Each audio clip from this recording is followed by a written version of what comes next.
আমার স্বামী তার মৃত্যুর 11 দিন আগে আমাকে ডিভোর্স দিয়ে দিল। না, এমন নয় যে মৃত্যুটা হঠাৎ করেই হয়েছে। সে জানতো সে মারা যাবে, মাত্র 11 দিন পরে মারা যাবে সেটা জানতো না। তবে হাতে যে বেশি সময় নেই সেটা জানতো।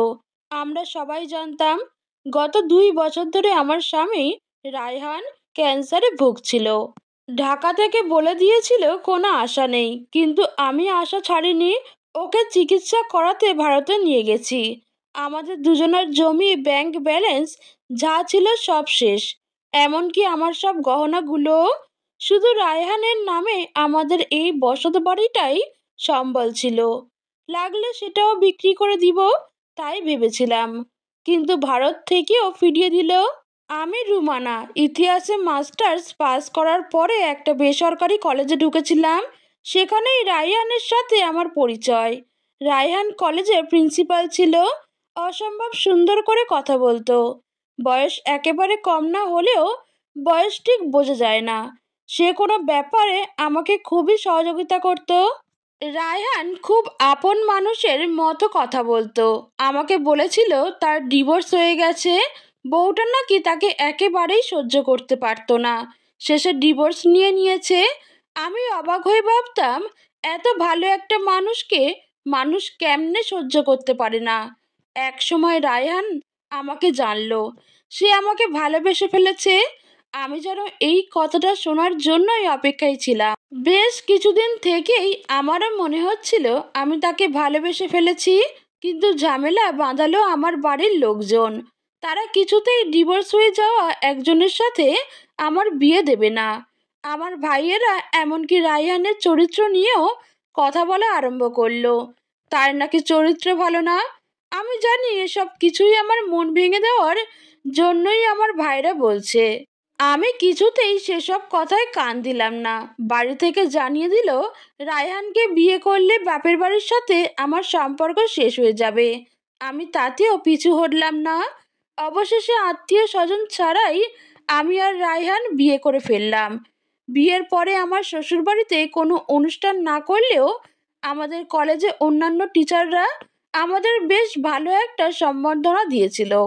আমার বাড়ির সাথে আমার আর যোগাযোগই থাকলো না। ওরা কিছুতেই এই বিয়ে মানবে না। রায়হানের এই একতলা বাসাতেই আমরা উঠলাম।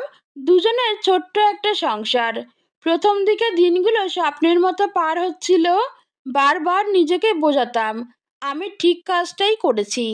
আস্তে আস্তে দিন বদলাতে লাগলো। আমার শ্বশুরবাড়ির লোকজন সারাক্ষণই পেঁয়াজ লাগাতে ব্যস্ত থাকে। এ নিয়ে আমাদের দুজনের মধ্যে মাঝে মাঝেই ঝগড়া হয়। সেটা তাও মেনে নেওয়া যেত, কিন্তু সমস্যা হলো আমার আস্তে আস্তে মনে হতে লাগলো রায়হানের চরিত্রেরও সমস্যা আছে। সারাক্ষণ কলেজের মেয়েগুলোর পিছনে ঘুরঘুর করত। একজন প্রিন্সিপাল এতটা ব্যক্তিত্বহীন হলে সেটা চোখে পড়ে। যদিও এ ব্যাপারে জিজ্ঞাসা করলে সে একদমই অস্বীকার করত। রায়হানের দূর সম্পর্কের আত্মীয় স্বজনের কাছ থেকে কানাঘুষাই শুনেছি। এটা নিয়েই তার আগের বউয়ের সাথে গন্ডগোল হতো। শেষে বাচ্চা হয় না বলে বউটাকে রায়হানই ডিভোর্স দিয়ে দিয়েছে। আমি খুব শক্ত ধরনের মেয়ে। এত সহজেই হেরে যাওয়ার মেয়ে আমি নই। যেভাবেই হোক তার এ স্বভাব আমি দূর করব বলে মনে মনে প্রতিজ্ঞা করলাম। রায়হানের চরিত্রের ভালো উন্নতি হয়েছে। এখন আর আগের মতো মেয়েদের পিছনে পিছনে ঘুরঘুর করে না।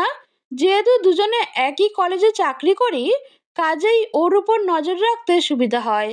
ভালোই ছিলাম, কিন্তু সমস্যা হলো আমিও কনসিভ করছিলাম না। ডাক্তারের কাছ থেকেই জানতে পারলাম রায়হানের সমস্যা আছে। রায়হান একদম ভেঙে পড়ল। আমি ওকে সাহস জোগালাম। বললাম, পৃথিবীতে শুধু তুমি আমার পাশে থেকো, আর কিছু চাই না। রায়হান স্বস্তি ফিরে পেল। 7 বছরের সংসার আমার। দিন ভালোই কাটছিল। এর ভিতরেই রায়হান অসুস্থ হয়ে পড়ল। ধরা পড়ল ক্যান্সার। আমার মাথায় আকাশ ভেঙে পড়ল। আমার বাপের বাড়ির সাথে আমার কোনো যোগাযোগ নেই। শ্বশুর বাড়ির লোকজনের আগে সংসারে অশান্তি ধরানোর জন্য ব্যস্ত থাকলেও এখন আর কারো টিকিটা দেখা গেল না। কোনো সাহায্যই তারা করল না। এক এক করে টাকা পয়সা জমি জমা শেষ হলো চিকিৎসায়। একজন অসুস্থ মানুষকে একা সেবা যত্ন করতে কি অমানসিক পরিশ্রম করা লাগে তা ভাষায় প্রকাশ করা যাবে না। শারীরিকভাবে মানসিকভাবে আমি ভেঙে পড়লাম। ভারত থেকে যখন ফিরে আসলাম তখন আমি যেন একা ভাঙা বটগাছ। 2টা বছর যুদ্ধ করতে করতে ক্লান্ত আমি। হঠাৎ করেই বাসায় শ্বশুরবাড়ির লোকজনের আনাগোনা বেড়ে গেল। আমি ভাবলাম হয়তো শেষ সময়ে তাদের অনুতাপ হচ্ছে, তাই আবার আসা আরম্ভ করেছে।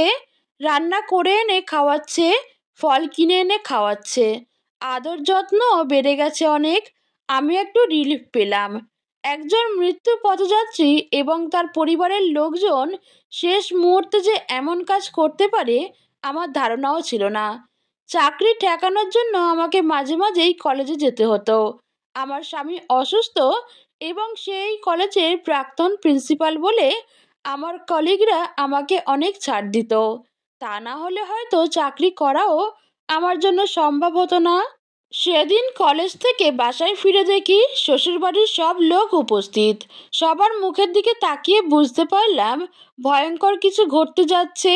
শেষে রায়হানই সেই ভয়ঙ্কর কথাটা শোনালো আমাকে। সে আমাকে ডিভোর্স দিয়েছে। ডিভোর্স লেটারটা আমার হাতে ধরিয়ে দিল। আমার তখন বোঝার ক্ষমতা হারিয়ে গেছে, যেন কোনো দুঃস্বপ্ন দেখছি। কিছুতেই মাথায় ঢুকছে না। রায়হান জানে তার হাতে সময় খুব কম। এরকম সময়ে মানুষ চায় তার প্রিয় মানুষটা পাশে থাকবে, অথচ রায়হান আমাকে ডিভোর্স দিয়েছে। গত 2 বছর ধরে ওর কাছে আমার চাওয়া পাওয়া আর কী বা আছে? তবু ভালোবাসা মানুষটার সাথে আরও কিছু সময় যাতে থাকতে পারি, সেজন্যই তো আল্লাহর কাছে তার দীর্ঘায়ু প্রার্থনা করি। সেজন্যই তো দিন রাত নিজের সর্বস্ব দিয়ে ছুটে বেড়ালাম। প্রথমে ভাবলাম রায়হান বুঝতে পারছে না সে কি করছে, কিন্তু একটু পরেই বুঝতে পারলাম রায়হান বুঝে শুনেই কাজটা করছে। রায়হান বলল, তোমার বয়স কম, আমি মারা যাওয়ার পরে নিশ্চয়ই তুমি আবার বিয়ে করবা। এই বাড়িটা তখন বাইরের একজন ভোগ করবে। এতে আমার বাবা মা ভাই বোনকে ঠকানো হবে। তোমার সাথে আমার সম্পর্ক মাত্র 7 বছরের, কিন্তু বাবা মায়ের সাথে আমার সম্পর্ক জন্ম থেকে। তারা কষ্ট করে আমাকে মানুষ করেছে। আমি কিছুতেই তাদের সাথে অন্যায় করতে পারবো না। আমি অবাক হওয়ার ক্ষমতা হারিয়ে ফেললাম। বুঝতে পারলাম হঠাৎ করে তাদের আনাগোনা এবং আদর যত্ন কেন বেড়ে গিয়েছিল। এই কয়দিন ধরে তারা রায়হানকে এসব বুঝিয়েছে।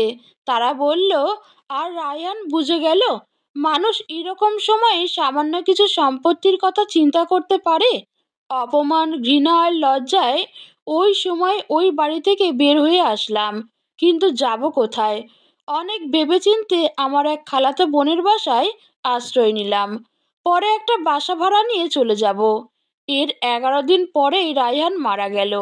এরকম একজন অমানুষের জন্য কষ্ট লাগা ঠিক নয়, কিন্তু আমার ভিতরটা দুমড়ে মুচড়ে যাচ্ছিল কষ্টে। বারবার নিজেকে জিজ্ঞেস করি, রায়হান কি কখনোই আমাকে ভালোবাসেনি? আমাকে এতটা অসম্মান সে কিভাবে করলো? ডিভোর্স হওয়ার পরে লজ্জায় কলেজে যাচ্ছিলাম না। আমার কলিগ এবং ছাত্রছাত্রীদের সামনে কিভাবে যাব? ওরা কি ভাবছে? কিন্তু শেষ পর্যন্ত জীবনের প্রয়োজনে আবার আমাকে কলেজে যেতে হলো। না, যা ভেবেছিলাম তা ঠিক নয়। আমার সাথে যে অন্যায় হয়েছে তার জন্য আমার কলিগরা এবং ছাত্রছাত্রীরা খুব দুঃখ পেয়েছে। ওরা এখন আমাকে সারাক্ষণ আগলে রাখে। আমার বড় ভাই এসেছিল আমাকে ফিরিয়ে নেওয়ার জন্য। আমি যাইনি। মাঝে মাঝে বেড়াতে যাই বাবা বাড়ি। কলেজের পাশেই একটা বাসা ভাড়া নিয়েছি। আমার জীবনের ভালোবাসাহীন, সম্মানহীন, লজ্জার 7টা বছর আমি ভুলতে চাই।